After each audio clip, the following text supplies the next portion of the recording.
नमस्कार दोस्तों, मैं महेंद्र सिंह परियार आप सबका परियार सर यूट्यूब चैनल में स्वागत करता हूं। दोस्तों, जैसा कि आपने देखा था कि वर्ग एक जो हिंदी है उसका जो यूनिट जो पहली है, जिसे हम प्राचीन भारतीय आर्य भाषा और ये मध्यकालीन भारतीय आर्य भाषा के बारे में पढ़ रहे थे, जिसके हमने पहले पार्ट में 25 क्वेश्चन कर लिए हैं। ये उसका दूसरा पार्ट है और इसमें प्राचीन भारतीय आर्य भाषा, मध्यकालीन भारतीय आर्य भाषा, आधुनिक भारतीय आर्य भाषा, इन सब के प्रश्न हैं। जैसे ये प्रश्न लिखा हुआ है 26 नंबर का। इससे पहले के अगर आपको वीडियो देखने हैं तो वो भी आप देख सकते हैं प्लेलिस्ट में जाके। सौर सैनी कहाँ सबसे अधिक बोली जाती है? सौर सैनी जो भाषा है वो सबसे अधिक कहाँ बोली जाती है? तो ऑप्शन है रीवा, झारखंड, मथुरा या इनमें से कोई नहीं। ये आपको आंसर बताना है कि सौर सैनी सबसे ज़्यादा कहाँ बोली जाती है। और इसके ऑप्शन हैं क्या? रीवा, झारखंड, मथुरा और इनमें से कोई नहीं। चलिए जल्दी से कमेंट करें और इसके आंसर बताएं। बताइए सौर सैनी अपभ्रंश कहाँ बोली जाती है? और जो भी आपको प्रश्न के आंसर अगर आ रहे हैं तो आप इसके कमेंट कर सकते हैं। चलिए इसका आंसर है सौर सैनी सबसे अधिक कहाँ बोली जाती है? तो सौर सैनी सबसे अधिक बोली जाती है मथुरा में। कहाँ बोली जाती है? मथुरा में बोली जाती है। अब देखिए इससे संबंधित, सौर सैनी से संबंधित इसकी विशेषता क्या है? तो इसकी विशेषता ये है कि यहाँ ना के स्थान पर अणा का प्रयोग होता है। और अब जो शब्दों में ना दिया होगा उनकी जगह हम किसका प्रयोग कर लेंगे? अणा का कर लेंगे। जैसे लिखा है नाथ, तो नाथ में क्या ये ना आया, तो ना की जगह क्या कर देंगे? तो ना की जगह अणा कर देंगे। एक इससे विशेषता और संबंधित है कर्पूर मंजरी तथा अश्वघोष के नाटकों में सौर सैनी अधिक मात्रा मिलती है। अगर प्रश्न आ जाए कि कर्पूर मंजरी और अश्वघोष के नाटकों में सबसे ज़्यादा क्या मिलता है, तो सबसे ज़्यादा सौर सैनी मिलती है। अगला प्रश्न है पैसाची का उल्लेख किस ग्रंथ में हुआ है? पैसाची भाषा जो है ये इसका जो उल्लेख हुआ है वो महाभारत में हुआ है। ऑप्शन दिए महाभारत, रामायण, गोदान और मैलांचल। तो महाभारत में पैसाची का उल्लेख मिलता है क्योंकि वहाँ पर एक जाति है जिसका नाम है पिशाच जाति। तो पिशाच जाति से क्या बना? तो बन गया पैसाची। तो याद रखना है। इसके अलावा ये जैसे मैलांचल दिया तो ये किसकी रचना है अगर पूछ लें कहीं, तो मैलांचल जो है फड्डीश्वर नाथ रेणु की रचना है। फड्डीश्वर नाथ रेणु की क्या है? रचना है। अगर प्रश्न आ जाए गोदान की इसकी रचना है, तो ये गोदान जो है वो प्रेमचंद का उपन्यास है। इसके अलावा रामायण तो मालूम ही है सभी लोगों को, वाल्मीकि की है। और महाभारत किसका है? तो महाभारत वेद व्यास का है। तो ये आपको बातें और याद रखनी है जो इससे संबंधित प्रश्न है। चलिए 27वां क्वेश्चन हो गए। अब आते हैं 28 नंबर के प्रश्न पर। बहुत इंपॉर्टेंट प्रश्न है। अगर ये आपने PDF लगा ली तो इसमें से ही आपके प्रश्न बन जाएंगे। चलिए 28वां प्रश्न है, बाण भट्ट ने किस भाषा को भूत भाषा कहा है? बहुत इंपॉर्टेंट प्रश्न है। भूत भाषा बाण भट्ट ने किस भाषा को कहा है, ये आपको बताना है। बताइए बाण भट्ट ने किस भाषा को भूत भाषा कहा है? तो ये पिशाच जाति के लोग, तो उसी से संबंधित है भूत भाषा। किसने कहा है? तो बाण भट्ट ने कहा है। अगला प्रश्न है पैसाची का क्षेत्र है। अभी ये क्रम से चल रहे हैं सभी प्रश्न। पैसाची का क्षेत्र कौन सा है? पैसाची का क्षेत्र कौन सा, मतलब पैसाची किस जगह बोली जाती है? तो याद रखना है पैसाची कश्मीर की तरफ, कश्मीर इसका क्या है? पैसाची का क्षेत्र है। तो ये आपसे प्रश्न ऐसे करके ये क्या पूछ सकते हैं। अब आपको कमेंट में बताना है कि गिरीशन पैसाची का क्षेत्र कौन सा मानते हैं। गिरीशन पैसाची का क्षेत्र कौन सा मानते हैं, ये आपको कमेंट करके बताना है। अगला प्रश्न है मगध की प्रमुख भाषा कौन सी थी? मगध की प्रमुख भाषा कौन सी थी? तो मगध की प्रमुख भाषा थी मागधी। मगध की प्रमुख भाषा कौन सी थी? तो मागधी थी। मगध है कहाँ? तो ये अगर देखा जाए मगध कहाँ है, तो मगध कहाँ है? बिहार में। और देखो ये प्रश्न ही पूछ लिया कि मगध कहाँ है? बिहार में।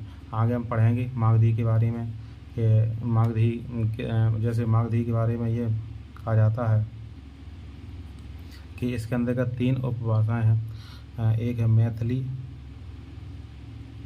और एक है मागधी और एक है भोजपुरी।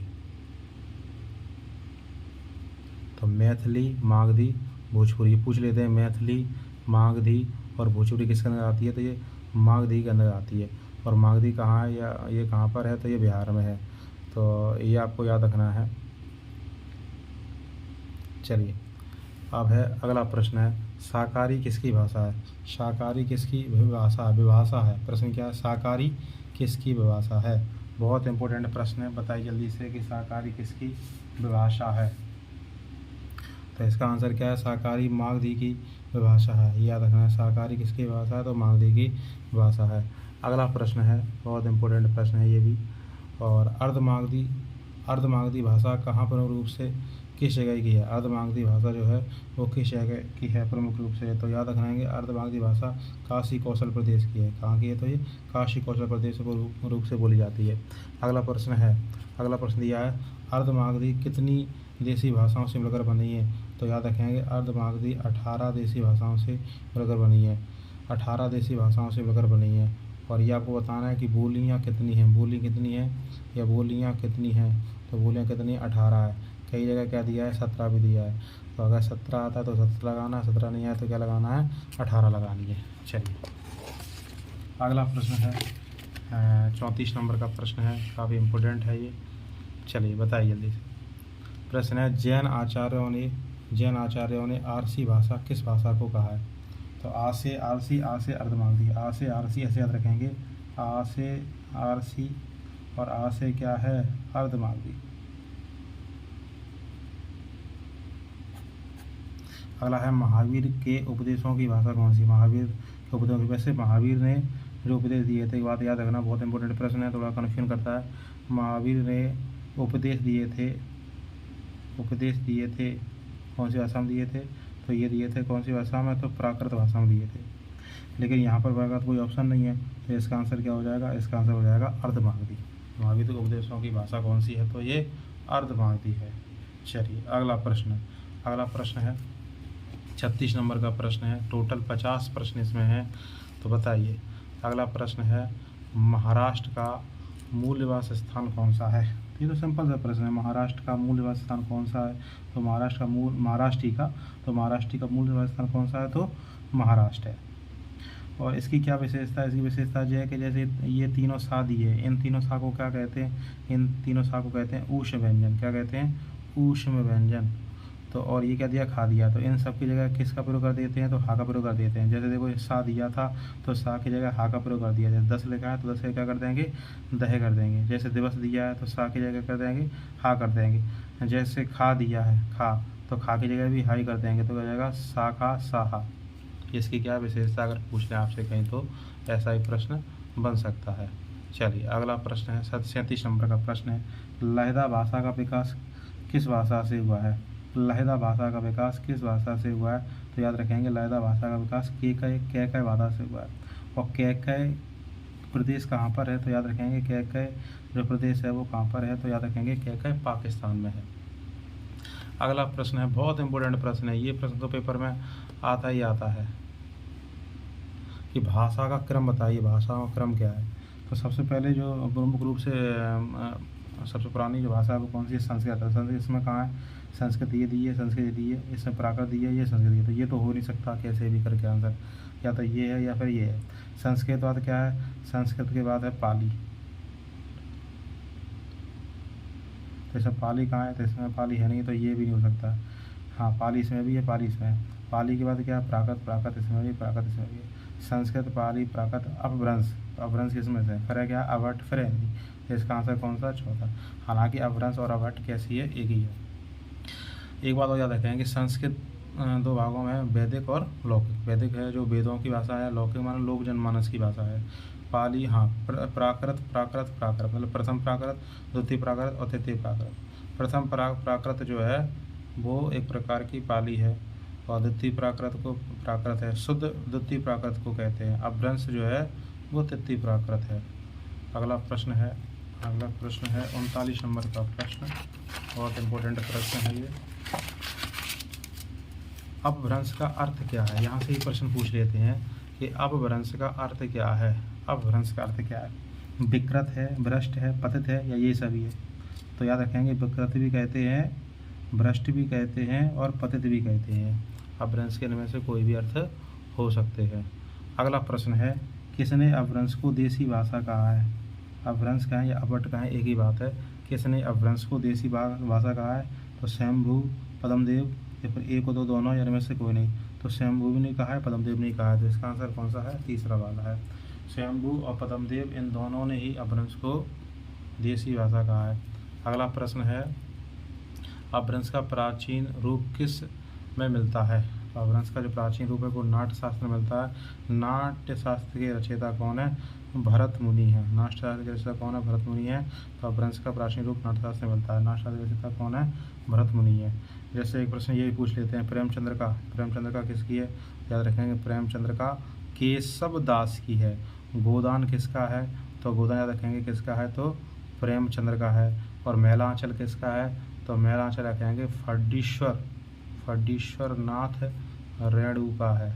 तो ये हमें सब याद रखनी है। अगला 42वें नंबर का प्रश्न है, टोटल प्रश्नों की संख्या 50 है। कीर्तिलता, बहुत इंपॉर्टेंट प्रश्न है। कीर्तिलता किसकी रचना है? तो प्रेमचंद, विद्यापति या विद्यापति, इनमें से कोई नहीं। तो देखो विद्यापति भी दिया है, विद्यापति भी दिया, तो ये किसकी रचना है? विद्यापति की रचना है। अगला प्रश्न है, संदेश राशा किसकी कृति है? बहुत ही महत्वपूर्ण प्रश्न है। संदेश राशा किसकी कृति है? तो याद रखेंगे संदेश राशक अद्वैय महाड़ की रची है। अद्वैय महाड़ की रची है संदेश राशक। चलिए अगला है 44 नंबर का प्रश्न, और ये बहुत ही कम प्रश्न बचे हुए हैं। अब टोटल 50 प्रश्न हैं इसमें। बीम्स ने सभी भाषाओं का वर्णन कब प्रस्तुत किया था? तो बीम्स ने किया था 1867 में। फैक्ट है तो ये आपको याद ही करना पड़ेगा। बीम्स ने कब किया था? 1867 में। चलिए अगला प्रश्न है, हिंदी भाषा का उद्भव कितने अपभ्रंश से हुआ है? तो हिंदी भाषा का उद्भव में जो अपभ्रंश हैं वो कितने हैं? 3 हैं। और भाषाएं कितनी हैं? तो 5 हैं। और बोलियां कितनी हैं? तो बोलियां हैं 17। अब यहाँ पर क्या है कि अपभ्रंश पूछा है तो 3 है, तो इसका आंसर क्या हो जाएगा? 3 हो जाएगा। अब थोड़ा इसके बारे में सुन लें, बहुत इंपॉर्टेंट है कि यहाँ थोड़ा ट्रिक के रूप में भी हम इस प्रश्न को देखेंगे कि कितने अपभ्रंश हैं, क्या चीज़ें हैं। ऐसे करके यहाँ पर क्या प्रश्न ये पूछे ही जाते हैं। जैसे हम बात करें कि सबसे पहले कौन सा अपभ्रंश आता है? सबसे पहले आता है कौन सा? सौरसेनी अपभ्रंश। कौन सा अपभ्रंश आता है? सौरसेनी अपभ्रंश। एक है सौरसेनी अपभ्रंश। अपभ्रंश की संख्या कितनी है? अपभ्रंश की संख्या है 3। अपभ्रंश की संख्या कितनी है? तो अपभ्रंश की संख्या है 3। तो एक पहला अपभ्रंश है सौरसेनी। दूसरा एक अपभ्रंश और है जिसका नाम है, सौरसेनी के बाद दूसरा अपभ्रंश है यहाँ पर जिसका नाम दिया है मागधी। क्या है? मागधी। और तीसरा जो अपभ्रंश है इसका नाम है अर्धमागधी। तो अपभ्रंश की संख्या कितनी हो गई? तो अपभ्रंश संख्या 3 हो गई। कौन कौन से हैं? अभी प्रश्न पूछा था सौरसेनी, मागधी और अर्धमागधी। दूर क्यों लिखा है? क्योंकि इसके बारे में पूरा डिटेल में हम पढ़ेंगे। अब बात आती है, जैसे अगर हम कहें यहाँ पर देखा जाए कि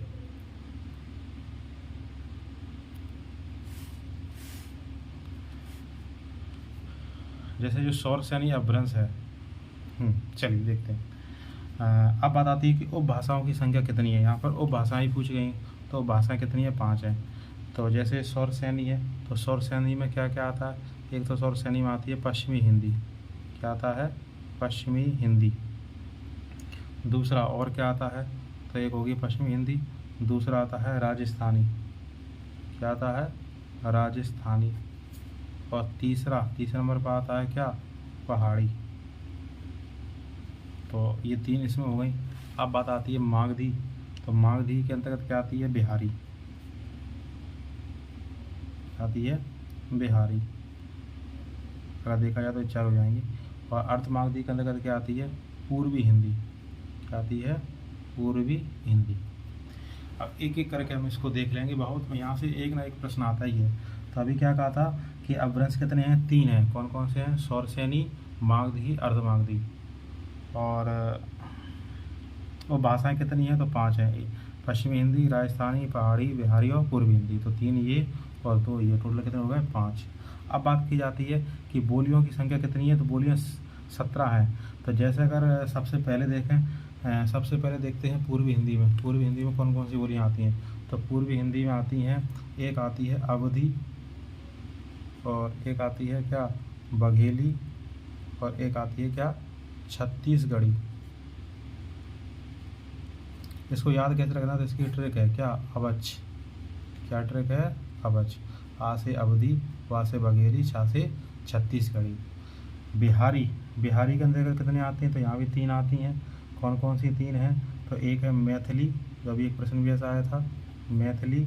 फिर क्या है मैथिली के बाद, मैथिली के बाद है मागधी, और मागधी के बाद क्या है, भोजपुरी। और इसको याद कैसे रखें, ये तो अवश्य से याद हो जाएगी, अवधी बघेली छत्तीसगढ़ी। ये क्या है, मैथिली, मागधी, भोजपुरी। पहले हम ये कैसे याद रखें कि अर्धमागधी के अंतर्गत दिया आता है। तो देखिए यहाँ अर्धमागधी में दिया, अर्ध आ दिया है, तो यहाँ भी क्या दिया है, आ दिया है। तो ऐसे अवधी बघेली छत्तीसगढ़ी। और इसको कैसे याद रखना है, मैथिली, मागधी और भोजपुरी को, तो इसमें क्या है, मागधी, मागधी मतलब कहाँ है, मगध, मगध कहाँ है, बिहार। तो ऐसे करके याद रख लेंगे, तो ये ऐसे हो जाएगा। इसको कैसे कर लेंगे, और यहाँ भी मांग दिया, तो ये भी इसका क्या हो जाएगा, याद हो जाएगा।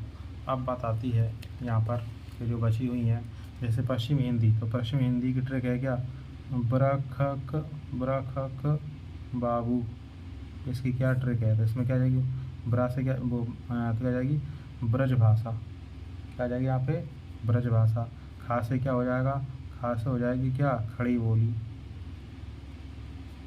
और का से क्या हो जाएगा, का से हो जाएगा क्या, कन्नौजी। बा से क्या हो जाएगा, तो बा से हो जाएगा बांगरू। और बू से क्या हो जाएगा, बू से हो जाएगा क्या, बुंदेली। तो ब्रजभाषा, खड़ी बोली, कन्नौजी, बांगरी और बुंदेली। ब्रखक बाबू, ये 5 आप याद कर लो, जिससे याद हो जाएगी। अब बात आती है राजस्थानी, तो राजस्थानी तो इसके जो है वो है 4 ही प्रकार हैं। कौन कौन से हैं, तो सिंपल सा है, एक पूर्वी राजस्थानी, एक पश्चिमी राजस्थानी, पूर्व पश्चिम उत्तरी राजस्थानी, और कौन सी है, दक्षिणी राजस्थानी। अगला है पहाड़ी, पहाड़ी में 2 आती हैं, पश्चिमी पहाड़ी और एक आती है कौन सी, मध्यवर्ती पहाड़ी। तो ये आपको क्या रखनी है, ऐसे करके याद रखनी है, यहाँ से प्रश्न पूछा ही पूछा जाता है। चलिए अगला प्रश्न है, बहुत ही इम्पोर्टेंट प्रश्न है ये। हाँ, अगला प्रश्न है कि कौरवी किस बोली का उपनाम है। क्या रखना है कि कौरवी जो है वो किस बोली का उपनाम है। तो कौरवी एक प्रकार से खड़ी बोली को कहते हैं, बहुत इंपॉर्टेंट प्रश्न है। कौरवी का अन्य नाम क्या है, तो इसको मेरठी भी कहते हैं। क्या कहते हैं, मेरठी भी कहते हैं। ठीक है, इसके अलावा एक प्रश्न और बनता है कि कौरवी कहाँ बोली जाती है, कौरवी कहाँ पर बोली जाती है। ये भी प्रश्न क्या है, पूछा जाता है। बताइए कौरवी कहाँ बोली जाती है, इसको आपको कमेंट करके बताना है। कौरवी का नाम किसने दिया था, तो कौरवी का नाम दिया था राहुल सांकृत्य ने। इनकी फेमस इन्होंने लिखा था मेरी तिब्बत यात्रा। चलिए अगला प्रश्न है 47 नंबर का। आकार बहुला भाषा कौन सी है, आकार बहुला भाषा कौन सी है, आकार बहुला भाषा कौन सी है, तो आकार बहुला भाषा है खड़ी बोली। अब बात आती है कि आकार बहुला ये होता क्या है। देखो एक होता है आकार बहुला,